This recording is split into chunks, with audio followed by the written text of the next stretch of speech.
So, welcome everyone. I'm Lulu Dang. I'm the Executive Assistant for the Saola Foundation for Mantis Conservation. It's so lovely to see all our supporters here today and also new faces with us in the audience. We have a very exciting seminar to show you today. Do consider signing up to our newsletter if you haven't already, and you'll receive the, first to know our updates and future seminars. We'll be adding a link in the group chat soon. I'm now going to hand over to Rob Timmins, who is our Saola Foundation Technical Director, and he is going to be introducing our speaker for today. Over to you, Rob. Yes, thanks everybody for joining us today on our first of our seminar series in 2026. And it gives me great pleasure to introduce to you today Dr. Bryan Stuart, who's now the Research Curator of Herpetology at the North Carolina Museum of Natural Sciences. Now, when I met Bryan for the first time, he was a student working in Laos with WCS, and like myself, very eager to discover the rich biodiversity of the Annamites and other areas of Laos. And my first trip into the field with Bryan started on the 13th of November, 1999, when we jumped on a Russian helicopter to fly from Vientiane, which is the capital of Laos, to Saola, which essentially was a province in the mountains of Laos. At the time, it was actually too dangerous to travel by land, hence we were flying there. Myself and two other friends who joined us on the trip were actually on a mission to get to the summit of the forests of Phu Bir, and Phu Bir is Laos' highest mountain. Bryan, on the other hand, was on the trail of a newt, and that newt had been brought to his attention in the form of a bottle of essentially pickled newts. Actually, the essentially alcohol they were pickled in was meant for drinking, presented by a government forestry official who we've been working with. Now, the next morning, after we got to Saola, we actually parted ways. But my friends and I got less than a mile probably towards our goal before being stopped by Lao military. And we ended up spending the rest of the day at a local wedding drinking Lao, which is a rye spirit. Bryan, on the other hand, had a spectacular day to remember. And I wish I'd gone with him rather than thinking we could get to the top of Phu Bir. And now I will hand you over to him and he can tell you the rest of the story. Thank you so much. Over to you, Bryan. Okay, well, good morning, everybody, here from North Carolina in the eastern United States. I am just so pleased. I'm reading names of those who have joined. I see so many old friends from so many years ago. Thank you for turning out, and lots of new friends, new names. So thanks for joining and letting me tell you the story of the Lao Newt. Let me see if I can share my screen.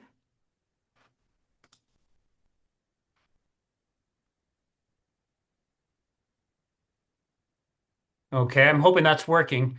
But I just very quickly want to just tell you where I'm speaking to you from. I'm here in Raleigh, North Carolina, on the east coast of the United States. I'm at the North Carolina Museum of Natural Sciences in downtown Raleigh. This is what it looks like.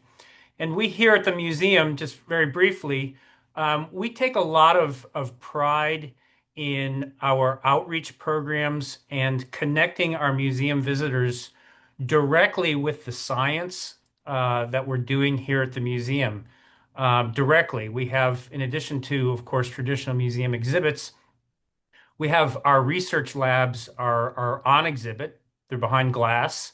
And we have these things called investigate labs where members of the public can actually come in and work with us scientists and on exercises to get sort of a better understanding for the scientific process and to participate in some of the research that we do here at the museum. Our museum is unusual in that it has some zoo elements to it. It has a very large living collection, including we have an exhibit on the Asian turtle crisis that features some of my research on some of the little-known species of highly endangered turtles from Asia, many of which are known primarily from animals found in markets rather than from field records. As the curator, I'm in charge of a very large preserved collection of amphibians and reptiles. This is a collection that dates back to the 1850s, and very comprehensive here for the Eastern United States. But we also have very important collections from Southeast Asia, including from Laos. I'm a taxonomist, a systematist. My research pertains to the species problem. What is trying to understand what a species is? How do we recognize it? And of course, we encounter lots and lots of species that have been undescribed to science, and we use these collections in support of that kind of research. And then, in any case, I just want to take us to Laos, where I had the privilege, as Rob indicated, starting to work a very, very long time ago under the auspices of the Wildlife Conservation Society, WCS. I started working in Laos on amphibians and reptiles in 1998. That's actually me in the upper left corner, just a little kid on one of my very first field trips there with a crate in April of 1998. I've had so many just wonderful experiences, so many wonderful adventures as I've had the opportunity to work with Lao people across the country and of course have the opportunity to see the spectacular biodiversity of amphibians and reptiles. And this collage, this is just an example of species in which I have co-authored their formal scientific descriptions. These are species from Southeast Asia, some from Laos. And the reason I've co-authored more than 100 species of amphibians and reptiles new to science, and I throw out that number not as a bragging right, but as part of the story I want to tell you this morning. I think this process of understanding which species occurs where is really, really fundamental to conservation. Southeast Asia has the highest rates of deforestation of any major tropical region in the world. And of course, as you know, Southeast Asia also has, especially in Indochina, has these really intensive pressures, harvesting pressures on wildlife, including reptiles and amphibians, for food, for traditional medicine, and for the international pet trade. So with all these pressures from habitat destruction and over-harvesting for food, traditional medicine, and in some cases the pet trade, as we'll talk about today, I think this understanding of what we have, where we have, is a key first step in conservation. But the reason why I'm really showing you this collage of examples of species newly discovered in Southeast Asia is because what someone like me normally does as a taxonomist, we have so many undescribed species. We're just constantly accumulating evidence from morphology, from molecular data such as DNA sequence data, call data in the case of frogs, showing that all these things are distinct evolutionary lineages that we should call species, and then formally describing them. And we've got so much of this work to do, and I still have so many undescribed species in our collections, that typically what one does is they prepare this description, they publish it in a scientific journal that formally describes it, following some rules of taxonomy and nomenclature. The species is named, and someone like myself would then typically move on to the next project that's probably already long overdue. And that's kind of been my mode of operation, with one strong exception. The very, very first species of amphibian or reptile that I ever described to science is the one that I'm still working on today, and that is the Lao Newt. And that's the story I want to tell you about today. So the Lao Newt, it was described in 2002. It was originally under a different genus name.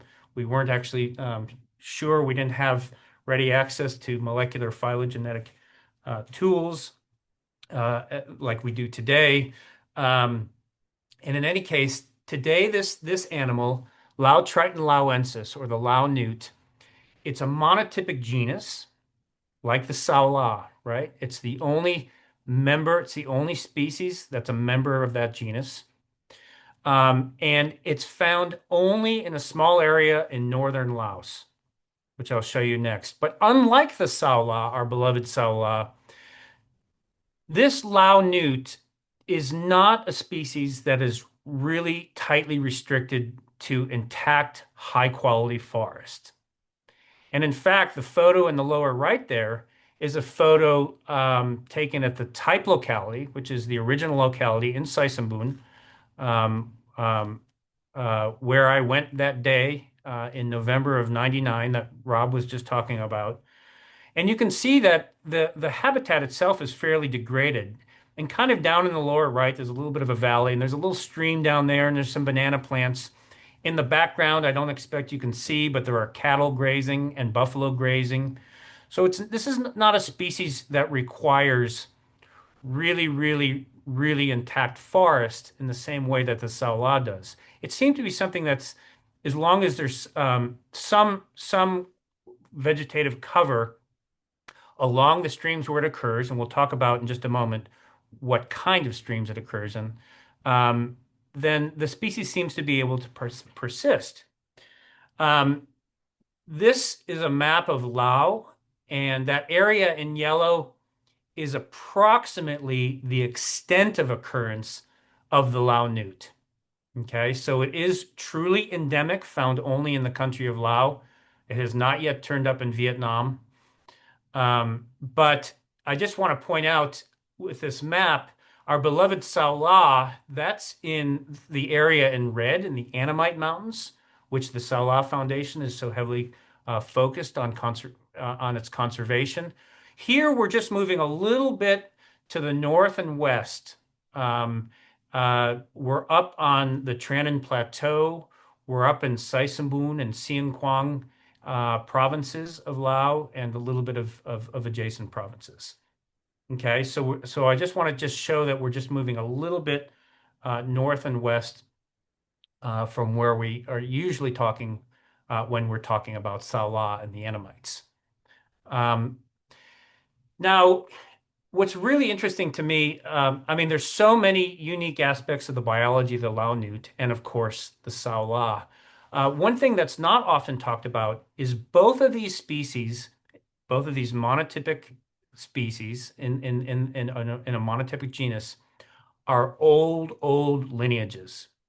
And what we're looking at here, and don't worry about the details, but what we're looking at here is just some little snapshots of molecular phylogeny, which is basically a genealogy of relationships among species. And all I want you to see is laoensis on the left, our Lao Newt, is there in blue, is actually the sister taxon to all of Pachytriton and Paramesotriton, which are two genera of Asian newts that occur widely across China and adjacent areas. And this Lao Newt seems to have shared a common ancestor with all those Paramesotriton and Pachytriton at least 14 to 15 million years ago, at least. And just like that, our beloved Saola is the sister taxon to all of the world's cattle and water buffalo. And that too, Saola too shares a common ancestor with water buffalo and cattle that dates back to at least about 15 million years. So these aren't just unique species, but these are old species that have been on this landscape for a very, very long time. And it's only now in recent years that that their survival has come into such great peril. Now something happened, and this is the beginning of the story of the Lao Newt, and that is, unlike what I just told you before, we go ahead, we publish a new species to science, we put it in the journal. We say we designate what's called a holotype specimen. We provide the locality for where that specimen came from. We give information on what the species looks like and how it differs from its closest relatives. And then we publish that description. That's sort of standard operating procedure for a taxonomist. Something very different happened this time with that very, very first species. And that is we published this formal description of this Lao Newt in the Journal of Herpetology. And people decided that they wanted this animal as a pet. It's a large animal. It's a colorful animal. It's special to Lao. It's found only in a small geographic area. And unlike those close relatives, Pachytriton and other Paramesotriton that we were just talking about, which are species that for the most part will often sort of pick on each other in captivity when they're in close quarters, like in an aquarium, the Lao Newt is a lover. The Lao Newt, they get along very, very well in groups, and so they thrive very well in captive conditions. So for all these reasons, rare, large, colorful, do well in aquarium, get along with each other, people wanted these as pets. And what ended up happening was some people used the original scientific description, the original paper in the Journal of Herpetology, traveled to Laos pretending to be tourists, went to villages near to the type locality, showed people that original publication, showed them the photographs, and said, collect this for me. I want this species. And a market demand was established around where at the time we knew the Lao Newt to occur for the international pet trade. And we'll talk a little bit more about that in a minute. And so when this happened, I was shocked because I had described that new species intending to assist in its conservation, giving the thing a name, right? Letting the world know this thing exists. And by having a formal scientific name, it gave Lao and other countries an opportunity to include it in protective legislation or what have you. Instead, that formal scientific description inadvertently, unexpectedly, facilitated its exploitation, which was never something I expected. And so we published a little note in Science when this sort of became apparent, describing what I call the dual-use dilemma in taxonomy. So dual-use dilemma is a term that is used for when technology or scientific discoveries are intended to help our human species, but that information could fall into the wrong hands and be used for harm unexpectedly. So a classic example would be rocket technology. Rocket technology allows us to have satellites in space and watch television. At the same time, of course, rocket technology can be used for such horrific destruction in times of war. Likewise, sequencing the genome of the anthrax virus might forward science, right? Might move science forward. But at the same time, if that information fell into the hands of somebody who wanted to manufacture anthrax, use it for harm, for example, in a terrorism case, that would be an example of dual-use dilemma. And so anyway, we sort of made an appeal to our colleagues like, wow, when we have these species that might be commercially valuable in the pet trade, we need to be a little bit more careful. Now, there's no real easy solution here, but what I can tell you is that learning from this experience and some others, descriptions that came out for species that people assumed would be in high demand in the international pet trade, people were a little bit more careful than we were with that original description of the Lao Newt. So for example, here's a really neat newt that was described in 2014. This is a species of newt where its defensive mechanism is to have the ribs sort of puncture out of poison glands that run along the side and the back of the animal. Really, really, really neat animals. And they're highly, for being such strange animals, they're in great demand as well by collectors. And so when these people published a new species of echinotriton, at the time, I believe there were only, if I have this right, only two other species of echinotriton known. They were very, very vague about where that species came from. They said it was collected under a rock on a mountain in southern China. I mean, that is a huge geographic area. And this map in red sort of shows as much as the original authors were willing to delineate where that new species came from for the purpose of preventing people from using that description to go in, collect it, sell it into the pet trade. The problem, one might think, well, that's a solution to this problem, but it really isn't, is it? Because we're not really moving science forward, and it's not really very easy, if at all possible, to conserve a species in the wild when its location is a secret, right?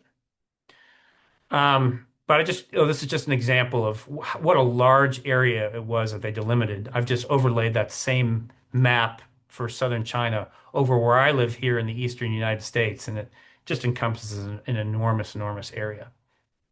And just another example, slightly different. These are some geckos from southern China, also highly valuable, would be highly sought after in the pet trade. And in this case, when these things were described, they didn't say anything. They said the locality is withheld. We could provide it if somebody contacts us. So these are sort of some knee-jerk reactions to what we do about this problem. Well-intended, but imperfect, as we just discussed. Then this happened, and this was a real shock to me. So Reptiles magazine is probably the world's largest hobbyist magazine. This is for people who want to keep and breed amphibians and reptiles in captivity. Unfortunately, so this is probably the world's largest selling magazine to that community. And the Lao Newt, our Lao Newt, endemic to that small area in northern Laos, was featured on the cover issue in March of 2013, essentially advertising the species, saying, new, beautiful, and soon to be popular. Get in now, get your animal. And so here I am back in the United States thinking, what have I done? What have I done? I went about, discovered and helped to describe this new species, hoping that would facilitate its recognition and its conservation. But something very different is happening here. And so it became very apparent to me, and this is the sub story that I want to tell today. It became very clear to me that what I needed, what the Lao Newt needed, was a Lao national to be the world's expert on this species, so that we can get real information on the ground in Lao from that small geographic area where it is occurring. And so this, here I introduced Dr. Somputan Pimachak. Now, when that photograph was taken on the left, that's Somputan. She was a brand new master's student in the brand new master's program at the National University of Laos in the biology department. And there she is. We are in Saisambun, and she's holding the very first Lao Newt that she ever saw. That photograph was taken in 2007.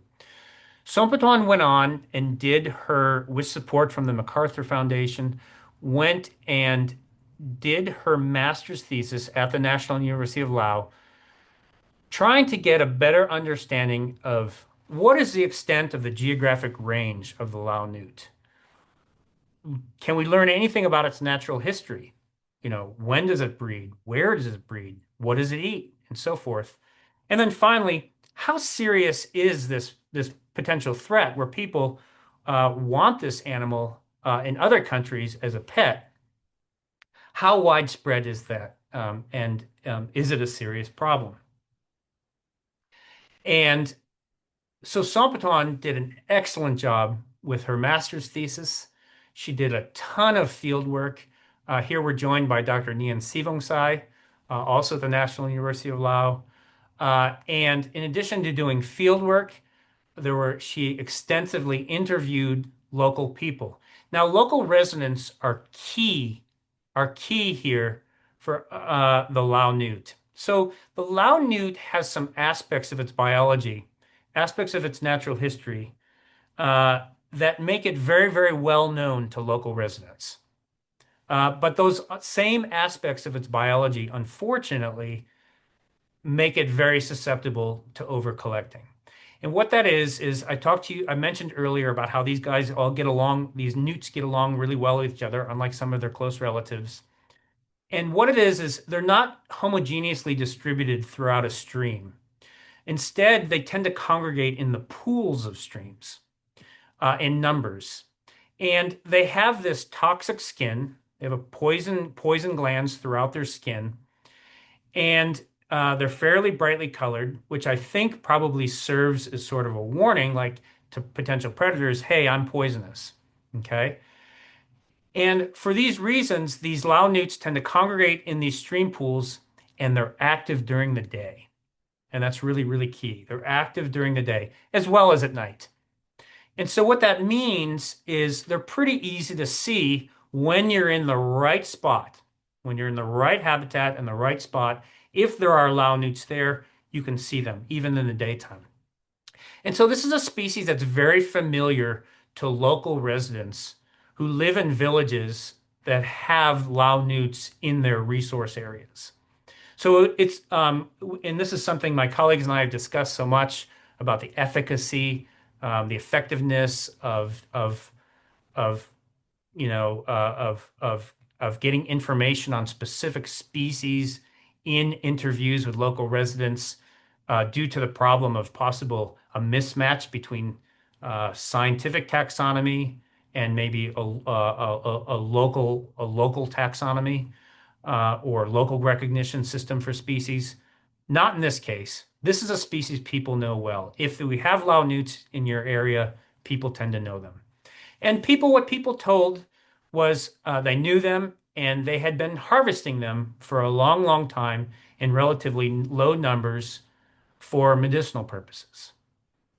Drying them, consuming them, used for treating things like gout, and often storing them in local Lao and whiskey, rice whiskey, uh, and drinking it for perceived medicinal purposes. And in fact, that sort of relates to the original discovery of the species, as Rob mentioned at the beginning, that one of our colleagues had gone to a wedding in Sisserbun for one of his relatives, and somebody had these Lao newts in a jar of whiskey. And he brought those back to Vientiane, the capital of Laos. And so there's always sort of been this local limited collecting for, a small local consumption for medicinal purposes. Um, but uh, but things changed. Things changed when an international market began for the species. So in addition to Somperon conducting lots of field work, talking to lots of local residents, she also undertook mark recapture. And so another unique aspect of the biology of these newts is their belly pattern is unique to individuals. So if you take a photograph of an individual and you have a little photographic database, you can actually recognize individuals by the pattern on their belly. And so what she would do is she would photograph their bellies, so we'd have an identification, and then she would take a small clip of the tail fin, which would let us know that that animal had been previously caught, but also was able to save that tail fin as a piece of DNA preservative for future use. And what mark recapture does is it gives you an opportunity to estimate population size.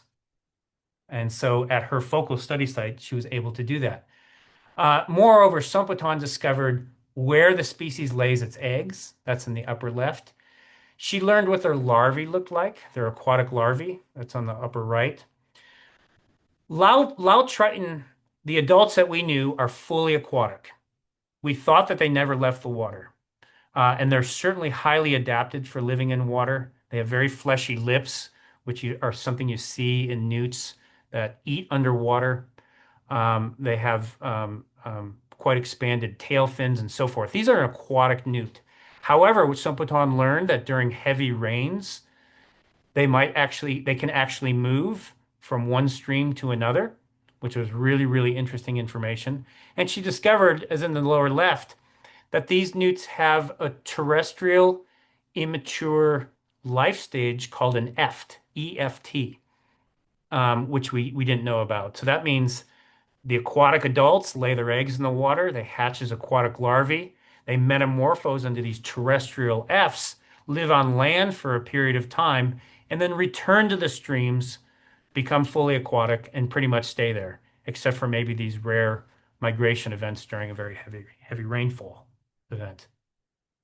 And so what she learned by doing that mark recapture was that at the time we knew of about 10 localities. Today we know of about 14 localities for the species. Locality kind of depending on how you define a locality.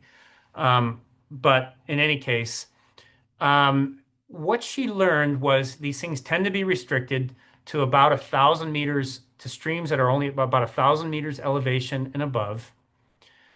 They tend to be in the headwaters of those streams.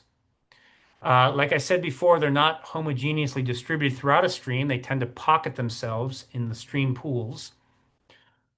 But once you're in the right spot, you can actually find them in fairly large numbers. In other words, while this doesn't have a huge geographic distribution, within that small geographic range, they're only found in certain parts of certain streams. But where they are, they can be very, very, very abundant. And so, for example, at her study site, in a little under 5 kilometers of stream, she estimated about, 1,200 or so individual Lao newts occurring in that 4.7 kilometer stretch of stream. Okay. And what we learned from her interviews is that, like I said before, historically very low levels of domestic consumption by residents, collecting them for, like I said, putting them in whiskey, smoking and drying them, and consuming them for medicinal purposes, such as the treatment of gout. However, what we learned was after the demand for the species became apparent in the international trade, every village at the time that she had made contact with that had Lao newts were engaged in harvesting and selling the newts, which would ultimately be going into the international pet trade. And the reports that these villagers were given of how many newts they were collecting were very rarely given in terms of numbers of individuals. Usually they were reported in terms of kilograms of live newts, or in numbers such as hundreds. Okay. Now, this is a very complicated slide. Don't worry about the details here, but what we're doing is these are the results of what we call a species distribution modeling effort. And what this is this is an attempt to understand how large a species geographic range might be based on what we know of its habitat requirements, excuse me, its climatic requirements. And so what we've got here is we're looking at a bunch of maps here from northern Laos. And these models, what they do is they take into account a whole variety of parameters from known localities of the species, from where we have verified it to occur in the wild. Things like, average temperature, rainfall, a whole variety, 20-something climatic parameters. And then the model creates an envelope, an environmental envelope for the species, saying, well, this is kind of, from an environmental perspective, this is what the species wants to live in. And then it projects that model onto a map to give you an idea of where is suitable habitat for this species.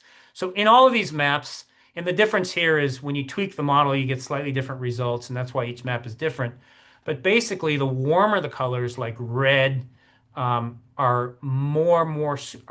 it reflects areas on the map of Lao that are more suitable based on that model for the Lao Newt to occur. And there's two important take-home messages. The reason why we did this was we wanted to know, how good was our ground truthing efforts? How comprehensive? Sompuron did all of those surveys, both in the field and with villages, all throughout this area of northern Laos.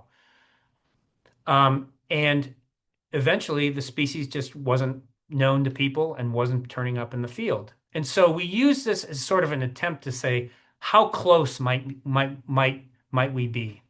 And I think pretty close. The model here suggests that the Lao Newt is not distributed all across northern Laos, but in fact is probably only right around that geographic area where we already know it to be.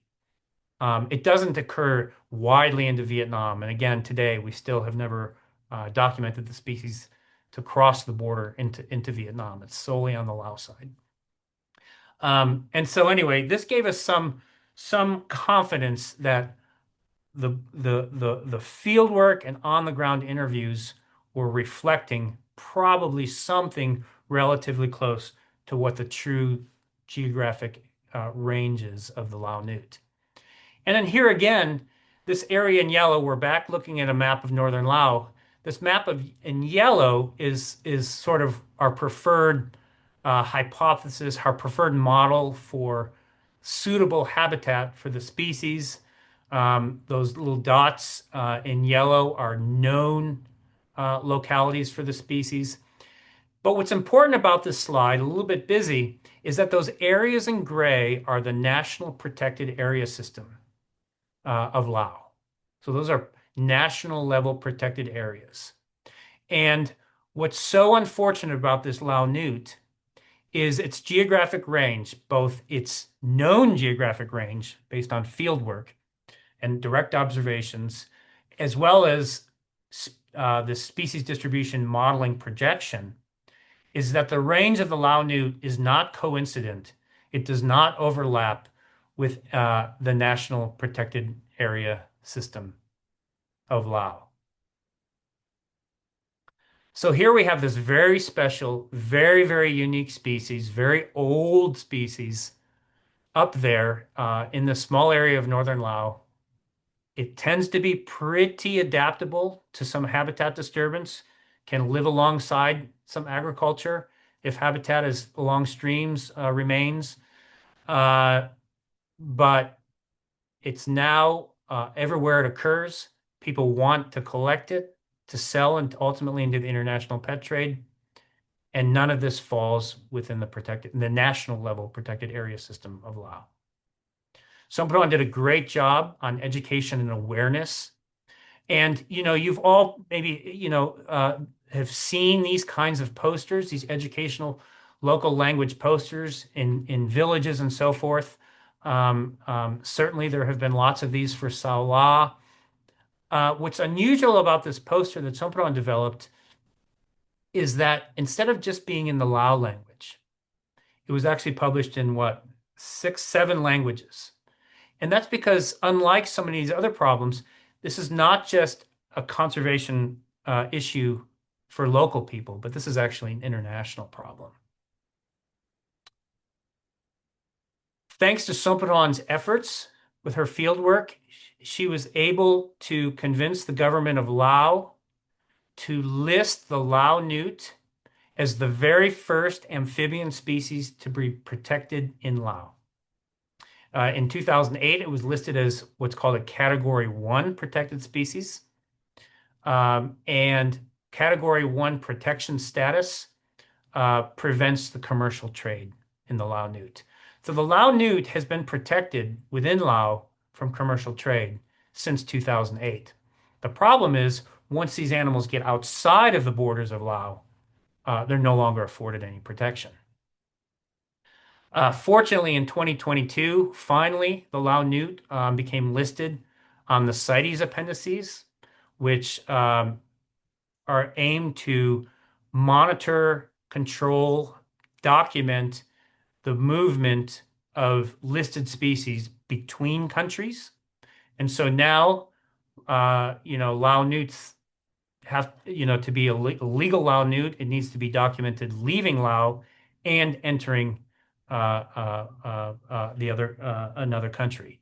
Okay, thanks to being afforded listings on the CITES Appendix 2. But what I wanted to say was, despite this protection, demands for the species continue today. And it seems that our listings of the species, the protection that it was afforded within Lao, and very, very recently, its a protection at the international level through CITES wasn't enough. And then there was this game changer, a really, really key part to the story of the Lao Newt, in my opinion, was the discovery of a new species of amphibian chytrid fungus that occurred in salamanders. And this salamander chytrid fungus, so it grows in the skin of salamanders. It was discovered in parts of Western Europe, Belgium, for example, as associated with die-offs of local salamanders. So that newt you're seeing there in the picture, that's a fire newt, which is native to Western Europe. There were some large die-offs of fire newts, and researchers working on this discovered that these European newts had been infected by a previously unknown fungus that grows in the skin and can cause morbidity or mortality, death. Wow. What was this thing? Further research, again, doing a phylogeny. Don't worry about the details here, very busy slide. But again, this is just a phylogeny or a genealogy of salamanders, amphibians. Yeah, I guess all amphibians are on there. And what these researchers discovered is that the host reservoir of B. sal, this new species of salamander chytrid fungus, is Asian newts. And what they realized was that Asian newts would carry B. sal, but tended not to die from it. And that's because it seems that these Asian newts co-evolved with B. sal. And what has happened is, by moving Asian newts around the world, B. sal has become has infected local naive populations of newts elsewhere in their geographic range that have never been previously exposed to B. sal, such as what happened there in Western Europe. And we look at these reservoir species. Well, the taxa, again, just zooming into a phylogeny here,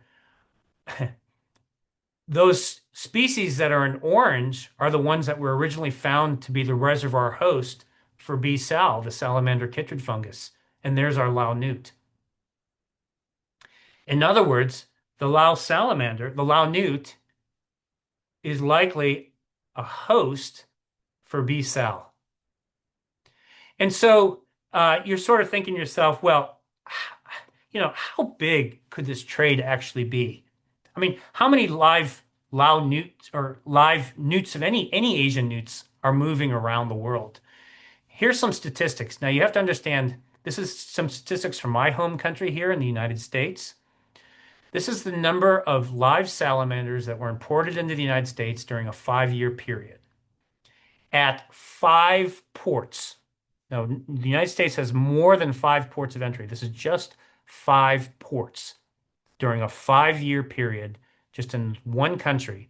And during that, and you have to understand, these are the reported numbers, okay? A lot of these Asian newts actually move in the aquarium trade, right? They're sold as fire-bellied newts and so forth. They're sold in aquarium shops. And they probably, a lot of them go unreported, where importers would just sort of report, tropical fish, that kind of thing.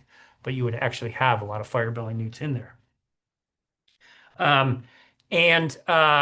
What I wanted you to see here is just in that 5-year period from 5 ports, the United States imported some 762,000, at least minimum, Asian newts, live salamanders, 99% of those were from Asia. 91% of those come from the two genera, Paramesotriton and Cynops, that are now known to be the reservoir hosts of B. sal, that's salamander chytrid fungus. And so it occurred to me, my gosh, if this legislation protecting the Lao Newt can't get people wanting to protect newts in Lao, maybe we need to focus on people wanting to protect the salamanders in their home countries and use that as a tool for curbing the international trade of the Lao Newt. Here in North Carolina, in the eastern United States, the state I live in has more species of salamanders than any other state in the US. You know, we have actually about 74 recognized species of salamanders just in the state of North Carolina. What we know from laboratory experiments, published laboratory experiments, are many of these species are very, very susceptible to B. sal when they're infected in the laboratory. Fortunately, B. sal has not turned up in the wild yet in the United States. We hope very much to keep it that way. But you can imagine what an ecological and biodiversity catastrophe it would be if B. sal were to be introduced into the southern Appalachian Mountains of the southeastern United States, where we have so much salamander diversity, and not just lots and lots of species that are naive, that have never been exposed to B. sal, that might die off. But what an effect that would have on the food web and for healthy ecosystems, given the abundance of these salamanders in addition to the great number of species. And so we again published a little piece in Science saying, by golly, we can't seem to keep Lao newts from leaving Laos for the international pet trade. If we can't get the world behind this, could we at least get the world behind it just to protect your own newts, your own salamanders? And so typically when an emerging infectious disease is discovered, like B. sal, we worry very much about the potential conservation consequences of that newly emergent infectious disease. But here's an example where we could actually use the emergence of that disease as an important tool to curb the international trade of live newts, including the Lao Newt. And here in the United States in 2016, for example, the Federal Fish and Wildlife Service listed 201 species of salamanders from around the world as what they called injurious wildlife, because these are species that are known to be able to carry B. sal at the time. And so the idea was, if we can ban the importation of these 201 species of live salamanders into the United States, we can help to prevent the introduction of B. sal, this fungus that's living in the skin of these salamanders, and therefore protect our salamanders here in the United States. Where I live here in North Carolina, in 2018, a ban was put in for keeping live Asian newts. Live Asian newts. So we can no longer have them here in North Carolina. And some people think, well, that's really, really draconian. That's really strong. Why can't people have pet newts? And now I hope you can understand why it's so important to keep B. sal out of a place like North Carolina here in the United States. And a necessary first step is to prevent the importation of B. sal through live Asian newts. Anyway, just to return to Saola for just a few minutes, during the course of her fieldwork on Laotriton, on the Lao Newt, she discovered that there were other species of newts, other salamanders in Lao. The Lao Newt was the first salamander known from the country. Today we know of 5. Saola went ahead and discovered 4 additional species. One of these is a different genus. This is a genus Laotriton, sometimes called the crocodile newts.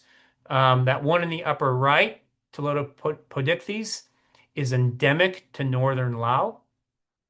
It's a species that Saola and our team discovered. That one in the upper left, Laotriton notialis, that has a connection here to the Saola Foundation. This is a species that is endemic to the Annamite Mountains of Lao PDR. And the first individuals were actually found by the co-founder of the Saola Foundation, Bill Robichaud, when he was conducting field work on Pu'ak in the northern Annamites. He found this thing and he sent me pictures and he said, "What is that? What is this? I've never seen anything like it." And then Somputuan and I and our collaborators headed out there, found new samples, were able to sequence its DNA, and went ahead and described it as a new species of science. Just a few meters, as you're all aware of the unexploded ordnance problem that continues in the Annamites today. Just a few meters away from the log where we found the first the holotype specimen for this species was this large unexploded missile type thing. Today, Somputuan went on. She worked on these Laotriton in Laos for a PhD at Kasetsart University in Thailand, in Bangkok. And now today, she is an Ajahn. She's a professor at the National University of Laos in the biology department, the same department where she originally did that master's thesis on the Lao Newt. And she has a collection of specimens. She continues to discover and describe new species in Laos. And today she has students of her own. She's working to bring on the next generation of people who have expertise in the amphibians of Laos and will be new advocates for those amphibians in Laos, just as she was for that Lao Newt, getting that species listed back in 2008. Somputuan and our other colleagues from the National University of Laos have visited me here at the North Carolina Museum of Natural Sciences through some funding. We also went up to the Field Museum of Natural History in Chicago, worked together on the collections as a study program to really build in and emphasize the critical importance of museum collections for documenting and describing biodiversity so that it can be conserved. Here is Somputuan at the Field Museum of Natural History and here at my museum under support of the Fulbright program, actively continuing her research. And just to finish up, I just want to tell you where we stand today with the Lao Newt. We currently have a grant that's being run by David Wiesrock at the University of Kentucky. And this is a grant that is attempting to look at genetic variation across the entire geographic range of the Lao Newt as a tool to help conserve it. And this is a project that involves Somputuan. It involves Sangvilai Situn, who's also an Ajahn at the National University of Laos and has been working with us for a long, long time on amphibians and reptiles in the country. And what this grant that comes from Revive and Restore does, we won't worry too much about the molecular details here, but the idea is we want to sequence genome-wide genetic variation from 100 wild individuals of Lao Newts representing all known localities. And that work is actively underway and it seems to be going well. And one of the things we want to do is not just try to understand genetic variation across the geographic range of the Lao Newt, but we're hoping that we can actually boil down that variation into the minimum set of markers, genetic markers, that would be required to diagnose the locality that that individual came from, or at least the portion of the geographic range that that individual came from. And so the idea is by sequencing variation across the whole genome, we can find those unique markers and we can create Sanger primers. Sanger primers, without going into the details, are relatively simple and could be sequenced. And this is the kind of work that can be done right there at the National University of Laos. This is the molecular lab that Somputuan and Sangvilai have running there in the biology department. And what we could effectively do here is with this narrowed down set of markers, if this works, we could go ahead and sequence animals that are already in captivity, such as animals that are already in zoo colonies, ex situ colonies around the world, and figure out where they came from and do responsible breeding, captive breeding programs for them. But also, when animals are confiscated in Laos, we could actually do the DNA sequencing right there in Laos, figure out about where they came from in their geographic range, and potentially release those animals back into the wild, not too far from where they originally were harvested from. And so we just had a wonderful field trip this last March. Actually, it's been a year ago now. Time flies. It was followed up with a little workshop there at the National University of Laos on genetic methods and how genetic tools can be used in conservation. But I hope the story that I've told you today is not just the story of the Lao Newt, but it is a story of the critical importance of capacity building. Without Somputon, there she is in 2007, and why my collaborators are always wearing blue when we're doing field work on Laotriton, I don't know. But in any case, there's Somputon on the left when she was a brand new master's student holding the very first Lao Newt she ever saw. There she is last year, now as a professor at the National University of Laos. And there is one of her students, Panchai Malabong, holding a Lao Newt during our field sampling last year to obtain tissue samples from areas where we were missing them for the DNA sequencing. Without this capacity building, we never would have gotten this far with conserving the Lao Newt. And this is absolutely critical to the success, in my opinion, for conservation in Lao PDR. And with that, I will stop, and hopefully I've left enough time for questions. Thank you very much for your attention this morning. Thank you so much, Bryan. Thank you. We've got about 2 minutes up to the hour, but if anyone would like to stay for the Q&A, feel free to do so. Understand if anyone needs to leave. That was such a wonderful and insightful seminar.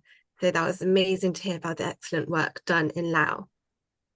I've got one question, actually. I was just wondering, is there any significant benefits or benefits of Lao newts that they have on the ecosystem or in general within the area? Well, that's a good question. We don't really know. What I can tell you was, I want to show you something really funny, really quick. I'm going to go back to my title slide. If you let me share for just a second. Way back. Oops. Sorry. I want to show you something. If you go way back and you look really closely at this newt. I don't know if you can see my cursor, but you see it's got all these bumps. These are poison glands on the boot. See where I'm pointing here? There's this little yellow thing with black spots. Yeah. That is a water mite. That's a species, Hygrobates is the genus. That is a species of water mite since the discovery of the Lao Newt that has been described to science that is found only on the Lao Newt. Okay, so this isn't just an endemic species special to Lao, but it has its own species of parasite. And so there's no doubt that this thing, the Lao Newt, has an important role in the ecosystem, but we have a lot to learn. Amazing. Wow. We've got, I think, some questions in the chat, and everyone feel free to add your questions as well. I think Nancy said, looks like some corridors are in order for the newt. Yeah, so what I think a really important next step for the conservation of the Lao Newt is, as I showed you before, the geographic range of the Lao Newt is not coincident with the current National Protected Area System of Laos. But I think a really great way to invest in the conservation of the Lao Newt is to focus on provincial level or perhaps district level protected area that would include the Lao Newt.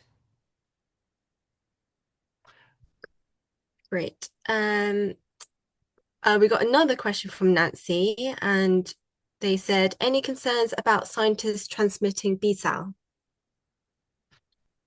Any concern about scientists? What? Transmitting B-cell. Absolutely.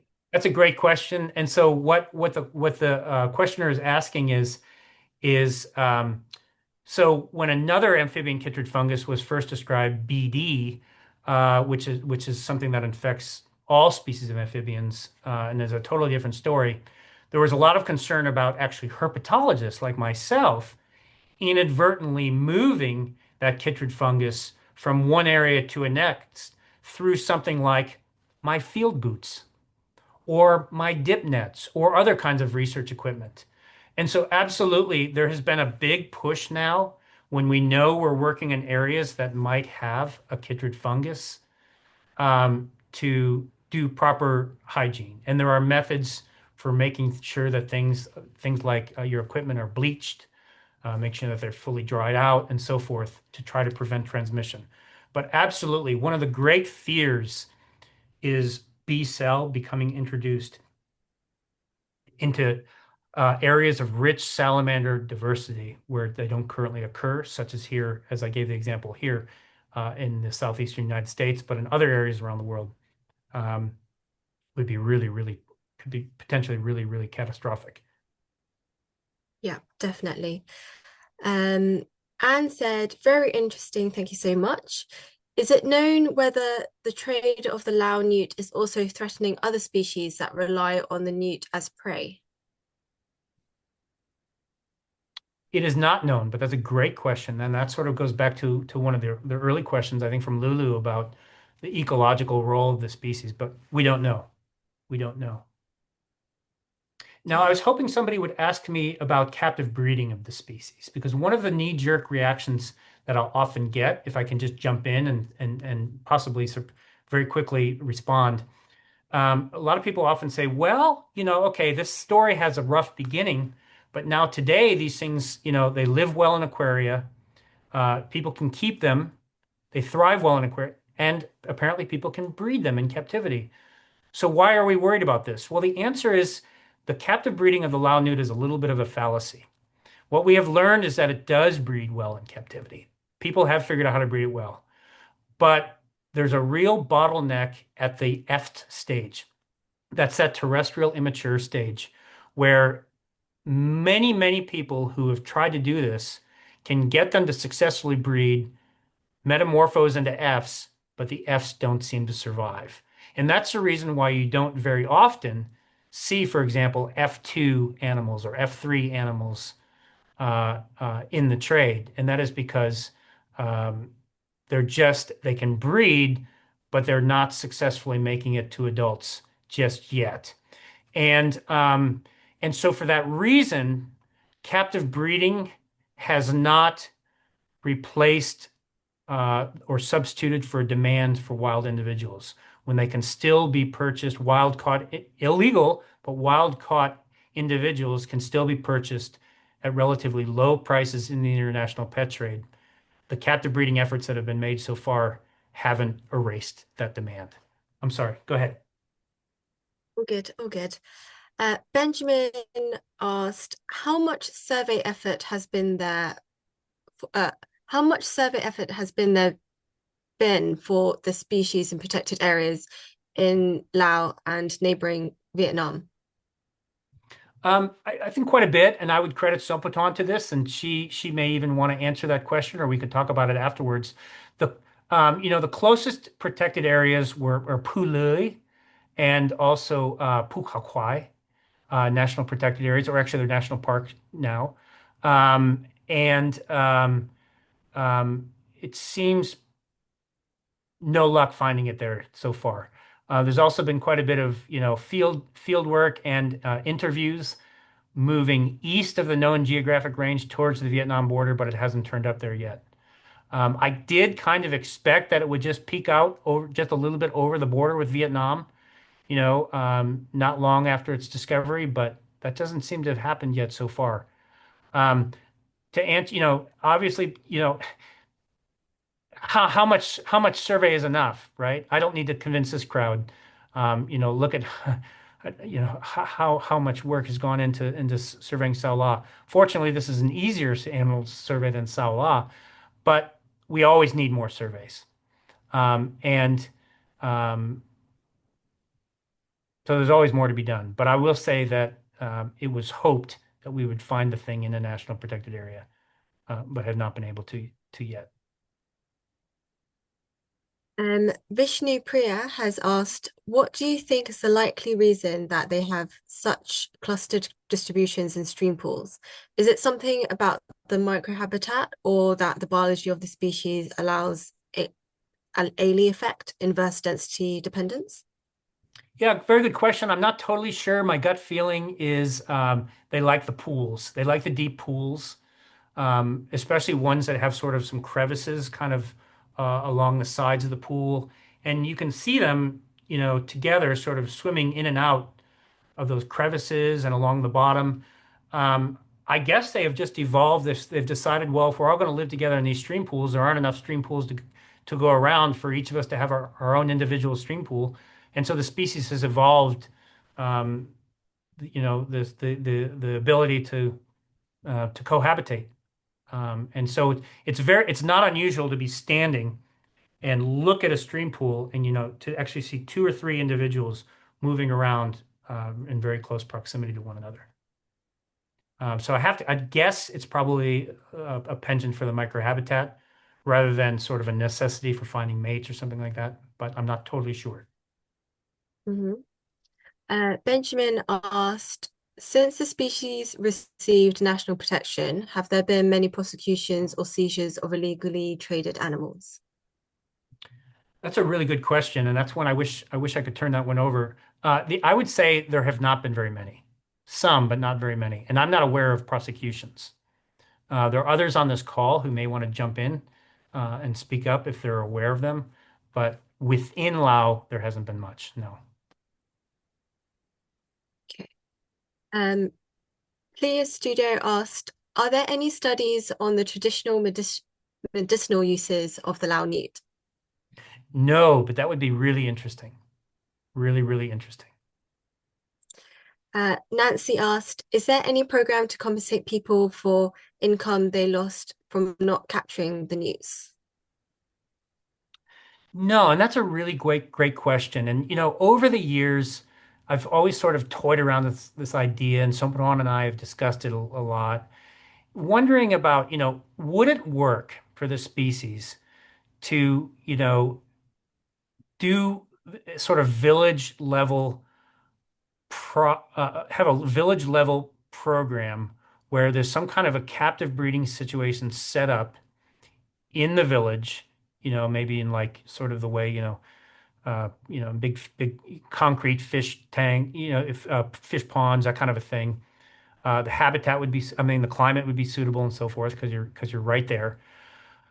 And villagers could earn a living if you could somehow document that these individuals were coming from these sustainable farm breeding operations. For example, the animals were pit tagged, which is a passive, a transponder, like you would put in the neck of your dog or your cat. So it's microchipped. Basically, you can microchip the individuals that would verify that it's legitimately from this project and so forth, in exchange for protecting the Lao Newt in the wild, in its streams there in that village area. In other words, setting up sort of an almost like an agriculture, a farming operation to induce local residents to invest there in exchange for protecting them in the wild. That hasn't been done. I still think it's a good idea. It's not a perfect idea. There are always cheaters really, verifying that these are really animals, not wild caught animals, but really sustainably farmed animals, that the wild animals are really being protected in exchange for this and so forth is not easy. But I think it's worth exploring. And if there's anybody on this call who finds that to be something that they would be interested in exploring, do reach out to me. Because it's never something that we've gotten off the ground, but I haven't totally given up on. If the safeguards could be put in place to make sure it's legitimate and not being used as cover for laundering illegal wild-caught animals. Yeah. Hardy asked, how many percentage have the numbers dropped and what is the potential for them to recover? I don't know. I don't know. And that's a really great question because one of the things we need to do is we need to go back to Sompaton's focal study site where she did the mark recapture. We need to go back and do the exact same work on the exact same 4.7 kilometer stretch of stream and see if we can finally get some hard numbers. Yeah. And then one last question from Anne. Is there information about whether the approach of decreasing the demand by calling out the danger for the local salamanders has been effective? It's a funny one. I'm not sure. what I know is, my community, my neighbors here in North Carolina and the Eastern United States couldn't purchase a Lao Newt if they wanted to, because owing to the risk of B-Sal being introduced into North Carolina, the super species rich state for salamanders, our state has banned the keeping of live Asian newts, including the Lao Newt. So I can just tell sort of from my home state, certainly there's, that's really, there that certainly would have had a local impact here at this level. But globally, um, certainly the numbers of Asian newts being imported into the United States have dropped because of the injurious wildlife listing. But how it all ties back into a connection between B-Sal, protect our salamanders here in our home by not buying live Asian newts, that connection, I don't have any hard numbers on it, but it's a really good question. There's a lot to follow up here. I hope that people are seeing how much there is to follow up on. Yeah, And definitely. yeah. Definitely. Thank you so much, Bryan. That's been such an insightful seminar. I'm just going to share my screen. So for anyone who hasn't signed up to the newsletter, I'm just going to put the link in the chat. We would love for you guys to be able to keep up to date with us. You'll also be able to get updates throughout the year. We sometimes do a collection of seminars. Also with our conservation work, it would really help for any amount of donation. A little goes a long way, not only for the conservation in the irreplaceable Animatic Mountains, but also with helping benefit local communities as well.